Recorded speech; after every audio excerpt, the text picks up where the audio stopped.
UFC ağır çəki çempionu Tom Aspinall hələ də Cyril Gayne'in barmağı ilə zədələdiyi gözünü bərpa etməyə davam edir. UFC 221-in əsas döyüşü məhz bu hərəkətə görə yarımçıq qalıb və nəticə qərarsız elan olunmuşdu.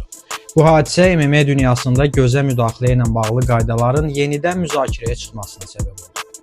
Dana White isə məsələni texniki yox, davranış problemi kimi görür. O deyir ki, əlcək dəyişmək çıxış yolu deyil. Daha sərt cəzalar döyüşçüləri diqqətli olmağa məcbur edə bilər.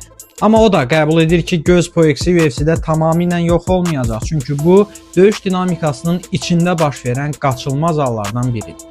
White Aspinall'ın reaksiyasına da toxunub. Sosial mediada o döyüşdən qaçdı deyənlərə cavab olaraq, döyüşçünün gözünə barmaq girərkən kənardan fikir bildirmək asandır. Aspinall isə sadəcə zədə səbəbindən davam edə bilməmişdi. İndi gözlər çempionun geri dönüşündədir.